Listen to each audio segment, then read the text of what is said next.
In today's video, I'm going to tell a story that I know you're going to love because it was about that time that Neil Allen came over to my house for cake and coffee. So now, I don't know if I've probably mentioned on this channel before, right? I am from Long Island.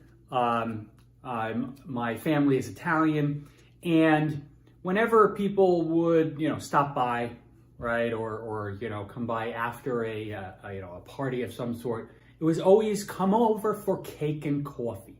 Cake and coffee. So back in, I think it was 1982, right? My mom started to get back into teaching after being a stay-at-home mom for like 10 years or so. And the first job that she had was at a nursery school in, I think in Syosset, right, my hometown. And one of the kids in the school happened to be Neil Allen's daughter, I believe.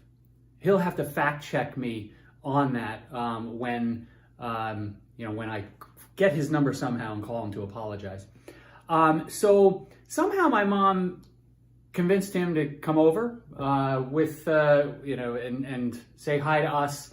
And so we knew about this about a week ahead of time. So what did I do? What does 12-year-old Chris do? He goes and gets every single Mets item that he could find, and he proceeds to terrorize Neil Allen as soon as he arrived.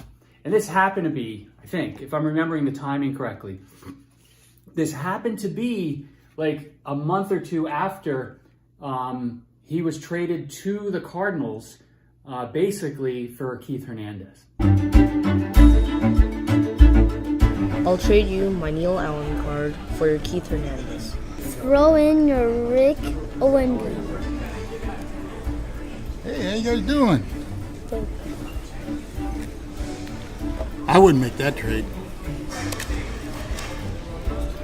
Those are some pretty awesome numbers. You better think twice about that. So it's a whole lot to cover here. I hope you were enjoying this so far, right?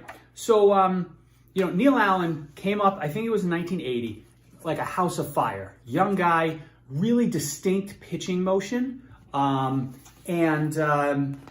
immediately became like the Mets closer, right?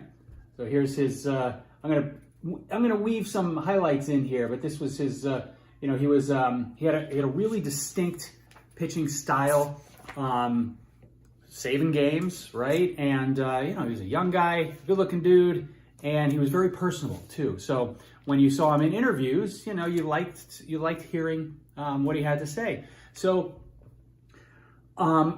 this is only a small subset. What I'm going to show you is only a small subset of the stuff that he ended up signing for me, because about for the week leading up to this big moment, right, where a professional pitcher is coming to my house for cake and coffee, 12-year-old Chris goes through his entire collection, and as you've seen and I've talked about, my collection is voluminous, and grabbed every possible thing that had Neil Allen's picture on it. So had a couple of 1982 Neil Allens, right? Pay no attention to Mel Hall on the bottom over here.